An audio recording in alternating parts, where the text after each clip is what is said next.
اب قرآن کے جمع کا تیسرا اور فائنل مرحلہ، جس مرحلے کے بعد اس قرآن کو ہم کہتے ہیں مصحف عثمانی نام پڑا، کہ عثمان نے جس مصحف امت کو جمع کر دیا۔ عثمان ابن عفان کا دور آیا اور اسلامی سلطنت 5 ٹائمز بڑھ گئی جو عمر ابن خطاب کے زمانے میں تھی۔ ابوبکر صدیق کے زمانے تو بہت تھوڑی تھی، عمر ابن خطاب کے زمانے بڑی، لیکن وہ بڑی بھی کتنی تھی؟ 2 لاکھ اسکوائر مائلز، 2 لاکھ مربع میل تھی، مطلب 3.5 لاکھ کلومیٹر کی حکومت تھی ان کی۔ لیکن حضرت عثمان کے دور میں 5 گنا بڑھ گئی، 15 لاکھ مربع 10 لاکھ مربع میل، جس کو ہم کہیں گے 10 لاکھ اسکوائر مائلز، یا کلومیٹر میں اگر کیا جائے تو 16.7 لاکھ اسکوائر مائلز، تقریباً 20 سے 22 یا 23 یا 25 ملک جس میں ہوتے ہیں، اتنی بڑی ہوگا۔ اور آرمینیا اور آذربائیجان، رشیا کا جو حصہ تھا اب آزاد ہو چکا ہے، آرمینیا اور آذربائیجان کے بیچ میں مسلم فوجیں کھڑی ہیں، اور حذیفہ بن یمان رضی اللہ عنہ ایک صحابی کھڑے۔ تیسرے مرحلے کی بات ہو رہی ہے۔ ہوا یوں کہ ایک شامی فوجی خیرت سنا رہا ہے، ایک جو ہے عراقی فوجی کو خیرت سنا رہا ہے۔ اپنے خیموں میں فوجی بیٹھے تھے تو وہ گپ شپ بیکار کی باتیں نہیں کرتے تھے، خیرت سنا رہا ہے۔ تو شامی فوجی نے کہا اس عراقی فوجی کو، میری خیرت تیری خیرت سے اچھی ہے؟ تو اس نے کہا میری خیرت تیری خیرت سے اچھی ہے، اور دونوں کھڑے ہو گئے، اور شامی نے بھی اور عراقی نے بھی تلوار نکالی اور گلے پہ لے کے آگے ایک دوسرے کے۔ کہا اب اگر بولا اس کے آگے کچھ کہ تیری اچھی تو میرے ہاتھ سے گیا، اس نے تو نے بھی اگر کہا تیری اچھی تو میرے ہاتھ سے گیا۔ حذیفہ بن یمان موجود تھے، جھگڑے کو مٹایا اور فوراً چھٹی لی اور کہا کہ میں واپس جا رہا ہوں مدینہ۔ مدینہ پہنچے، فجر کی نماز پڑھی، رات پہنچے، فجر کی نماز پڑھی، اور فوراً فجر کی نماز کے بعد مسجد میں بیٹھ کے عثمان بہت بڑا مسئلہ ہے تم سے ڈسکس کرنا، بیٹھو۔ حذیفہ بن یمان یہ بہت مشہور اور معروف اور جلیل القدر صحابی ہے، یمن کے رہنے والے تھے، الیمان اسی لیے ان کو کہا جاتا ہے۔ اب وہ صحابی نے کہا رکو، تو عثمان رک گئے۔ کہا عثمان بڑا مسئلہ ہے، میں بھی زندہ ہوں، تم بھی زندہ اور کئی صحابہ زندہ ہے، اور یہ تابعین تلواریں نکال رہے ہیں خیرت کے اوپر۔ اگر ہم نے ان کو ایسے ہی چھوڑ دیا دنیا سے چلے گئے تو کاٹ دیں گے دوسرے قرآن کے پڑھنے پر، سمجھ رہے آپ؟ اور دونوں لوگ جو ہے وہ نہیں تھے جن کی زبان میں قرآن نازل ہوا، عربی تو تھی لیکن قرآن کی زبان میں نازل نہیں ہوا، اور عراق کی زبان اس زمانے میں عربی نہیں تھی، اور نہ ہی شام کی زبان عربی تھی، یہ بعد میں عربی ممالک بنے۔ ٹھیک، عربی جو زبان بولی جاتی تھی وہ تھا یمن اور مکہ، اور اس کے اطرافی کچھ قبائل عربی بولتے تھے، یاد رکھیے۔ اصل عربی زبان یمن سے شروع ہوئی، یاد رکھیے، اور انہی سے حضرت اسماعیل نے سیکھی، حاجر علیہ السلام نے سیکھی، اور پھر وہ چلتی رہی۔ تو بس یہ عربی بولتے، اور باقی غیر عرب ملک تھی، بعد میں عرب میں شامل ہوئے، عربی بولنے لگے، تو ان کی عربی زبان نہیں تھی۔ اب جھگڑا ہو رہا ہے ان کا زبان کے۔ حضرت عثمان نے کہا بات تو سنگین ہے، مسئلہ سنگین ہے، اور یہ بخاری کی روایت ہے جو حذیفہ بن یمان سنا آ کر بات کی، معاملہ بڑا سنگین ہے، لہٰذا میں تمہاری اپین کو سنجیدگی سے لیتا ہوں، کچھ کرتا ہوں۔ پھر آپ نے سوچا ایک ٹیم بناتے ہیں، اور پھر ٹیم بنائی گئی، اور اس ٹیم میں لیڈر کس کو بنایا گیا؟ زید بن ثابت کو۔ کیوں؟ وہی فضائل کی وجہ سے۔ اور ابوبکر نے جس کو چنا، عثمان نے کہا میں بھی اس کو ہی چنتا ہوں، اور یہ ینگ تھے اس زمانے میں۔ کہا زید بن ثابت تم جو ہے قرآن کو کمیٹی بناؤ گے، لکھو گے۔ زید نے کہا بہت بھاری ذمہ داری پھر تم میرے پہ ڈال رہے ہو، ابوبکر نے بھی ڈال دی تھی، میں نے نہیں مانا تھا، پھر میں نہیں کروں گا، لیکن بہت ان کو پیچھے پڑ کے کہا ضروری ہے ورنہ ہم چلے جائیں گے دنیا سے، لوگ مریں گے، کاٹ ایک دوسرے کو کریں گے صرف زبان قرآن کے پڑھنے پر۔ کہا ٹھیک ہے کچھ کرتے ہیں، مجھے اور لوگ دو۔ تو ان کو اور 3 لوگ، ایسے 4 لوگوں کی کمیٹی بنائی گئی۔ 3 لوگ جو ان کو دیے گئے زید بن ثابت کو، پہلے تھے عبداللہ بن زبیر رضی اللہ عنہ، دوسرے تھے سعید بن العاص رضی اللہ عنہ، اور تیسرے تھے عبد الرحمن بن حریث رضی اللہ عنہ۔ سعید بن عاص انہیں اس لیے دیے گئے کہ یہ عربی زبان میں بہت مہارت رکھتے تھے، اور قریشی تھے، تینوں قریش کے تھے، یہ انصاری تھے لیکن یہ قریشی تھے۔ اور عثمان نے تاکید کی رضی اللہ عنہ کہ دیکھو زید، جب اختلاف ہو زبان کے معاملے میں تو ان تینوں کی بات لی جائیں گی، چونکہ قرآن قریش کے لہجے میں اترا تھا۔ زید نے کہا بالکل صحیح، جب مجھ سے کوئی ایسی اختلاف ہوں گی زبان میں بولنے میں تو میں ان کی بات سنوں گا، اس لیے کہ انصاریوں کی عربی میں قرآن نہیں اترا تھا، قریشیوں کی عربی میں قرآن اترا تھا۔ تو کہا ٹھیک ہے، یہ بات تو طے ہو گئی، اختلاف جب مجھ میں اور ان میں ہوں گا ان کی بات لی جائیں گی، میری بات چھوڑ دی جائیں گی۔ کہا ٹھیک ہے، کمیٹی بن گئی، اور ابوبکر صدیق رضی اللہ عنہ کی مصحف منگائی گئی، سمجھ رہا؟ وہ مصحف کی ترتیب اور اس مصحف کے اعتبار سے لکھنا جو ہے شروع کیا گیا، ٹھیک۔ اور شروعاتی دور میں کوفی اسکرپٹ، کوفی جو طریقہ ہے لکھنے کا، اس طریقے سے قرآن، جو کہ اس ٹائم چلن تھا، کوفہ کے نام سے وہ کوفی کہلاتی اسکرپٹ، اس اسکرپٹ میں قرآن کو لکھا جانے لگا، ٹھیک۔ اور جو ہے مصحف تیار کی گئی، اور 6 مصحف، ایک روایت میں 5 مصحف آتا ہے، 5 to 6 ڈفرنٹ کاپیز آف قرآن تیار کی گئی، اور وہ 5 اور 6 کاپی تیار ہونے کے بعد آفیشیلی اس کو عرب کے 6 علاقوں میں بھیج دیا گیا۔ ایک مصحف مکہ گئی، ایک مصحف شام گئی دمشق، ایک مصحف مصر گئی، ایک مصحف عراق گئی، ٹھیک، ایسے 6 مصحف تھے، 5 سے 6 مختلف علاقوں میں۔ ایک روایت میں آتا عثمان بن عفان رضی اللہ عنہ ایک مصحف اپنے لیے رکھی اور 5 مصحفوں کو بھیج دیا۔ صرف مصحف نہیں بھیجی، مصحف کے ساتھ قاری بھیجے کیسا پڑھنا ہے۔ وہ گئے اور حکم دیا گورنرز کو، گورنرز مصحف آفیشیل آ چکی ہے، قاری پڑھ کر سنائیں کیسا پڑھنا ہے، باقی ساری کتابیں قرآن جتنی چلن میں سب جمع کی جائے۔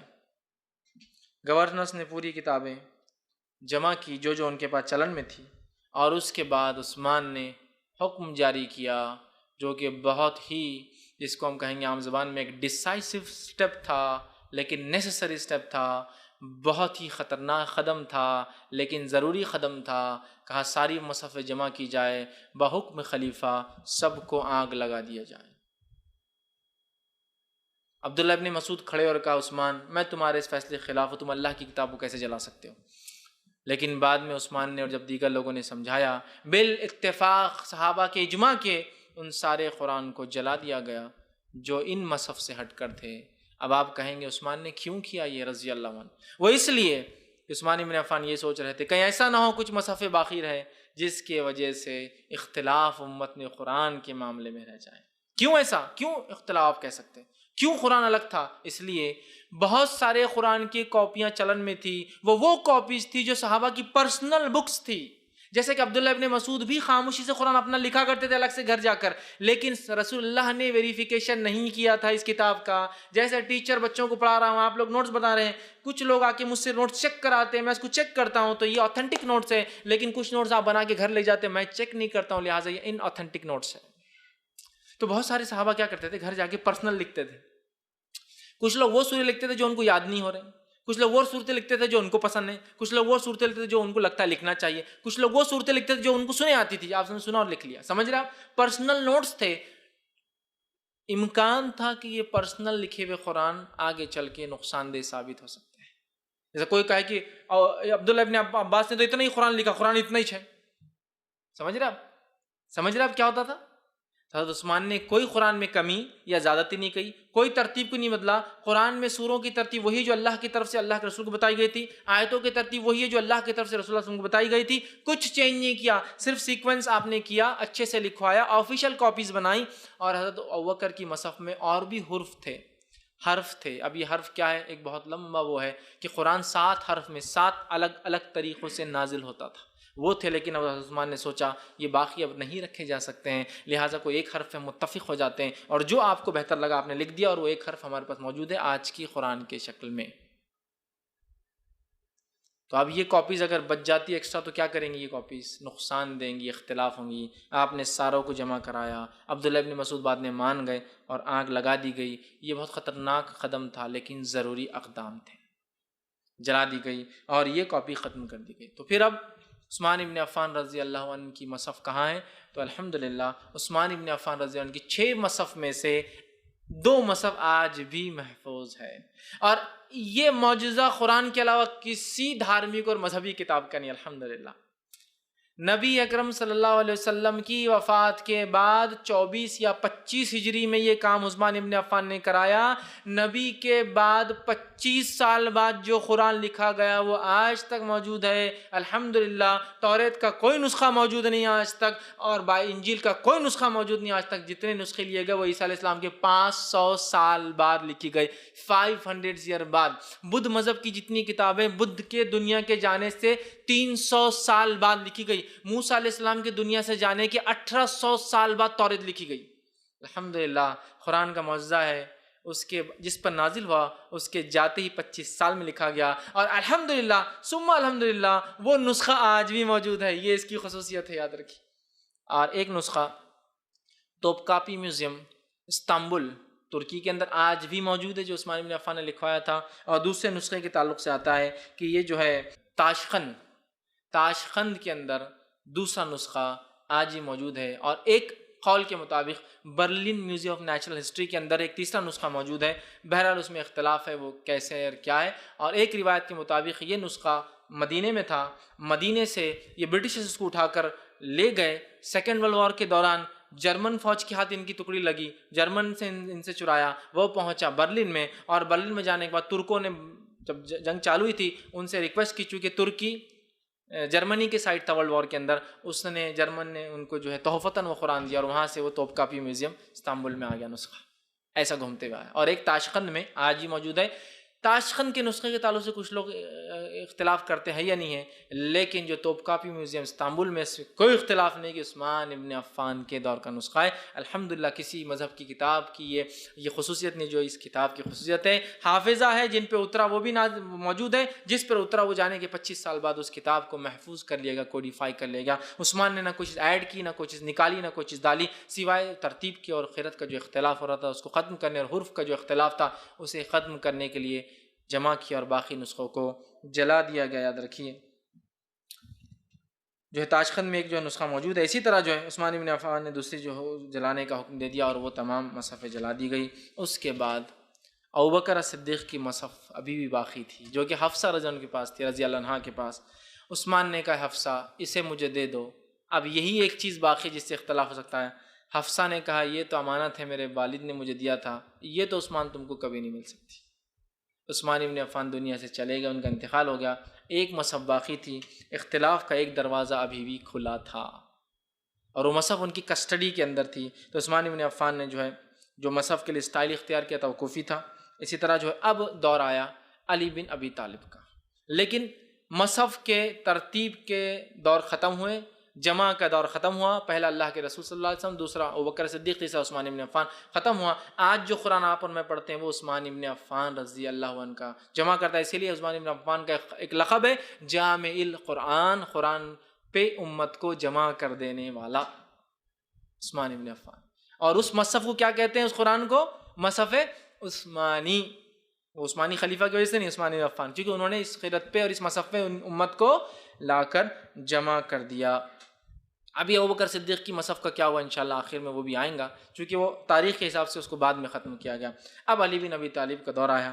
علی بن ابی طالب رضی اللہ عنہ نے کچھ قرأتوں کو لوگوں کی سنا جو گڑبڑ کر رہے تھے، تو ایک مرتبہ جو ہے ایک جو ہے تابعی سے کہا جن کا نام جو ہے ابو الاسود تھا رحمۃ اللہ علیہ، ان سے کہا ابو الاسود کیوں نہ تم کیا کرو، قرآن کو جو ہے جس کو ہم کہتے ہیں تشکیل اور نکات دے دو۔ تشکیل سے مراد اعراب، زیر اور زبر، ابھی قرآن پہ زیر زبر نہیں لگے تھے، تشکیل دے دو، اور نکات، ابھی قرآن پہ نقطے بھی نہیں تھے، سبحان اللہ۔ ایک خالی لکیر کا معنی بے، نون، سے، تے کچھ بھی ہو سکتا ہے، اور یہ ایک خالی لکیر کا معنی کتنا ہو سکتا ہے؟ نون، بے، یہ، تے اور سے، 5 چیزیں ہو سکتی ہیں۔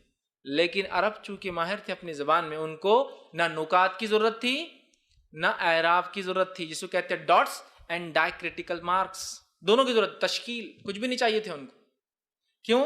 جیسا اردو والوں کو تشکیل مطلب تشکیل کی اور نکات کی ضرورت ہوتی ہے کہ نہیں ہوتی بہت سی بات۔ جیسا ایک مثال کے طور پر کاف تے الف، ایک کاف تے الف نے انسان کو کاٹ لیا تو کیا بولتے ہیں آپ اس کو؟ ایک کتا۔ تو اب میرا سوال ہے کاف پہ پیش کہاں ہے وہاں؟ تے پہ تجدید کہاں ہے وہاں؟ پھر بھی آپ کیا پڑھتے؟ کتا۔ کتا کیوں نہیں پڑھتے اس کو؟ ایک کتے نے انسان کو کاٹ لیا، کانٹیکسٹ میں سوٹیبل ہی نہیں ہے، وہ کتا ہی ہوں گا وہ، ہے نا؟ تو جیسا ہم کو بھی ضرورت نہیں ہے اعراب کی، عربوں کو تو نکات کی بھی ضرورت نہیں، پوائنٹ کی بھی ضرورت نہیں تھی۔ اب ایک گول ہے تو فے بھی ہو سکتا ہے، خاف بھی ہو سکتا ہے، ایک لائن ہے تو وہ 5 چیزیں ہو سکتی، یہ، تے، نون، بے اور سا ہو سکتا ہے۔ ایک ہے جیسا لکھا ہو تو ہے بھی ہو سکتا ہے، خے بھی ہو سکتا ہے، اور جیم بھی ہو سکتا ہے۔ لیکن ان کو پتا تھا کیا ہے وہ، ان کو پتا تھا کیا ہے وہ۔ الحمد الحمدی معلوم تھا، الحمد الحمد الحمد نہیں پڑھتے تھے وہ، حمد حمدی تھا، ہے تھا، اس کو جیم یا خے بھی نہیں پڑھتے تھے وہ، کیونکہ ان کی لینگویج تھی۔